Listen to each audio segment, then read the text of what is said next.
नमस्कार, मैं आपकी दोस्त अंजलि। वीडियो पसंद आए तो लाइक एंड शेयर ज़रूर करिएगा और हमें कमेंट में ज़रूर बताइएगा कि मेरा वीडियो आप लोग को कैसा लग रहा है। और जो भी मेरे चैनल को अभी तक सब्सक्राइब नहीं किए हैं तो प्लीज़ सब्सक्राइब कर लीजिए। मैं ऐसी ही वीडियो लाती रहती हूँ और लाती रहूँगी। आज का टॉपिक है जामवान और संपाति का भेंट। तो चलिए मैं वीडियो को शुरू करती हूँ। सुग्रीव की वानर सेना सीता जी की तलाश में निकल पड़ी थी। इसी बीच प्रभु श्री राम ने पवन सुत श्री हनुमान जी को अपने पास बुलाया। उन्होंने अपने कर कमल से उनके सिर का स्पर्श किया तथा अपना सेवक जानकर उन्हें अपने हाथ की अंगूठी उतार कर दी और कहा, बहुत प्रकार से सीता को समझाना और मेरा बल तथा विरह कहकर तुम शीघ्र लौट आना। हनुमान जी ने अपना जन्म सफल समझा और कृपा निधान प्रभु को हृदय में धारण करके वे चले। यद्यपि देवताओं की रक्षा करने वाले प्रभु सब बात जानते हैं तो भी वे राजनीति की रक्षा कर रहे हैं, अर्थात नीति की मर्यादा रखने के लिए सीता जी का पता लगाने को जहां तहां वानरों को भेज रहे हैं। सब वानर वन, नदी, तालाब, पर्वत और पर्वतों की कंदराओं में खोजते हुए चले जा रहे हैं।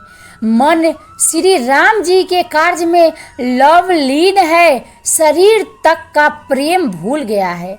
कहीं किसी राक्षस से भेंट हो जाती है, एक एक चपत में ही उसके प्राण ले लेते हैं।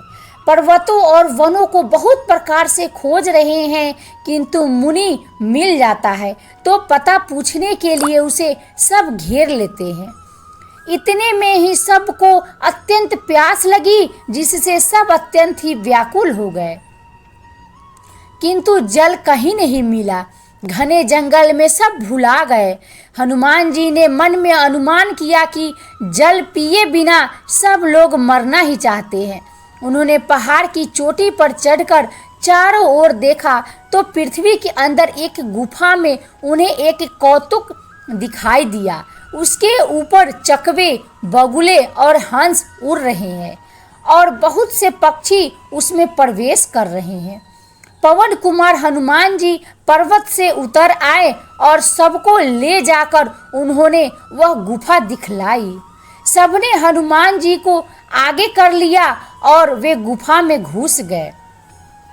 देर नहीं की, अंदर जाकर उन्होंने एक उत्तम उपवन और तालाब देखा जिसमें बहुत से कमल खिले हुए हैं। वही एक सुंदर मंदिर है जिसमें एक तपोमूर्ति स्त्री बैठी है। दूर से ही सबने उसे सिर नवाया और पूछने पर अपना सब वृत्तांत कह सुनाया। तब उसने कहा, जलपान करो और भांति भांति के रसीले सुंदर फल खाओ। आज्ञा पाकर सबने स्नान किया, मीठे फल खाए और फिर सब उसके पास चले आए। तब उसने अपनी सब कथा कह सुनाई और कहा, मैं अब वहां जाऊंगी जहां श्री रघुनाथ जी है। तुम लोग आंखें मूंद लो और गुफा को छोड़कर बाहर जाओ। तुम सीता जी को पा जाओगे, निराश न हो। आंखें मूंद कर फिर जब आंखें खोली तो सब वीर क्या देखते हैं कि सब समुद्र के तीर पर खड़े हैं और वह स्वयं वहां गई जहां श्री रघुनाथ जी थे। उसने जाकर प्रभु के चरण कमलों में मस्तक नवाया और बहुत प्रकार से विनती की। प्रभु ने उसे अपनी अनपायनी भक्ति दी। प्रभु की आज्ञा सिर पर धारण कर और श्री राम जी के युगल चरणों को जिनकी ब्रह्मा और महेश भी वंदना करते हैं, हृदय में धारण कर वह बंदरी काश्रम को चली गई। वहां वानर गण मन में विचार कर रहे हैं कि अवधि तो बीत गई, पर काम कुछ न हुआ। सब मिलकर आपस में बात करने लगे कि हे भाई, अब तो सीता जी की खबर लिए बिना लौटकर भी क्या करेंगे। अंगद ने नेत्रों में जल भरकर कहा कि दोनों ही प्रकार से हमारी मृत्यु हुई। यहाँ तो सीता जी की सुध ही नहीं मिली और वहां जाने पर वानर राज्य सुग्रीव मार डालेंगे। वे तो पिता के वध होने पर ही मुझे मार डालते, श्री राम जी ने ही मेरी रक्षा की। इसमें सुग्रीव का कोई एहसान नहीं है। अंगद बार बार सबसे कह रहे हैं कि अब मरण हुआ, इसमें कुछ भी संदेह नहीं है। वानर वीर अंगद के वचन सुनते हैं किंतु कुछ बोल नहीं सकते। उनके नेत्रों से जल बह रहा है। एक क्षण के लिए सब सोच में मग्न हो रहे। फिर सब ऐसा वचन कहने लगे, हे सुयोग्य युवराज, हम लोग सीता जी की खोज के लिए बिना नहीं लौटेंगे। ऐसा कहकर लवन सागर के तट पर जाकर सब वानर कूस बिछाकर बैठ गए। जाम्बवान ने अंगद का दुख देखकर विशेष उपदेश की कथाएं कही। वे बोले, हे तात, श्री राम जी को मनुष्य न मानो, उन्हें निर्गुण ब्रह्मा, अजय और अजन्मा समझो। हम सब सेवक अत्यंत बड़भागी है जो निरंतर सगुण ब्रह्मा में प्रीति रखते हैं। देवता, पृथ्वी, गो और ब्राह्मणों के लिए प्रभु अपनी इच्छा से अवतार लेते हैं। वहाँ सगुणोपासक सब प्रकार के मोक्षों को त्याग कर उनकी सेवा में साथ रहते हैं। इस प्रकार जाम्बवान बहुत प्रकार से कथाएं कह रहे हैं। इनकी बातें पर्वत की कंदरा में संपाति ने सुनी। बाहर निकलकर उसने बहुत से बानर देखे। तब वह बोला, जगदीश्वर ने मुझको घर बैठे बहुत सा आहार भेज दिया। आज इन सबको खा जाऊंगा। बहुत दिन बीत गए, भोजन के बिना मर रहा था। पेट भर भोजन कभी नहीं मिलता। आज विधाता ने एक ही बार में बहुत सा भोजन दे दिया। गिद्ध के वचन कानों से सुनते ही सब डर गए कि अब सचमुच ही मरना हो गया, यह हमने जान लिया। फिर उस गिद्ध को देखकर सब वानर उठ खड़े हुए। अंगद ने मन में विचार कर कहा, आहा, जटायु के समान धन्य कोई नहीं है। श्री राम जी के कार्य के लिए शरीर छोड़कर वह परम बड़भागी भगवान के परम धाम को चला गया। हर्ष और शोक से युक्त वाणी सुनकर वह पक्षी संपाति वानरों के पास आया। वानर डर गए। उनको अभय करके उसने पास जाकर जटायु का वृत्तांत पूछा। तब उन्होंने सारी कथा उसे कह सुनाई। भाई जटायु की करनी सुनकर संपाति ने बहुत प्रकार से श्री रघुनाथ जी की महिमा का वर्णन की। उसने कहा, मुझे समुद्र के किनारे ले चलो, मैं जटायु को तिलांजलि दे दूं। इस सेवा के बदले मैं तुम्हारी वचन से सहायता करूंगा।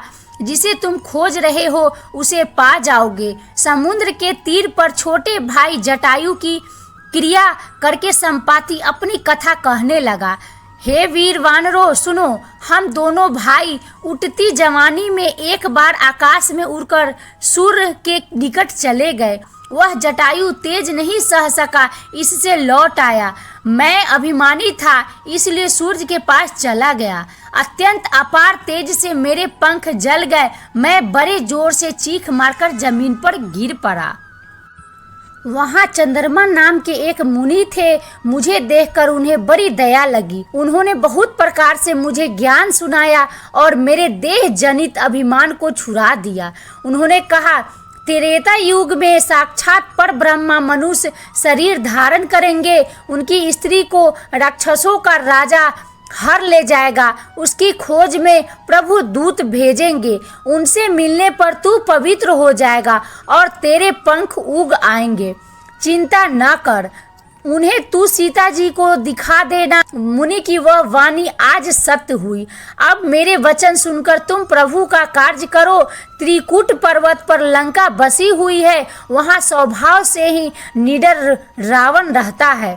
वहाँ अशोक नाम का उपवन बगीचा है जहाँ सीता जी रहती है। इस समय भी वे सोच में मग्न बैठी है। मैं उन्हें देख रहा हूँ, तुम नहीं देख सकते क्योंकि गिद्ध की दृष्टि अपार होती है। क्या करूँ, मैं बूढ़ा हो गया। नहीं तो तुम्हारी कुछ तो सहायता अवश्य करता।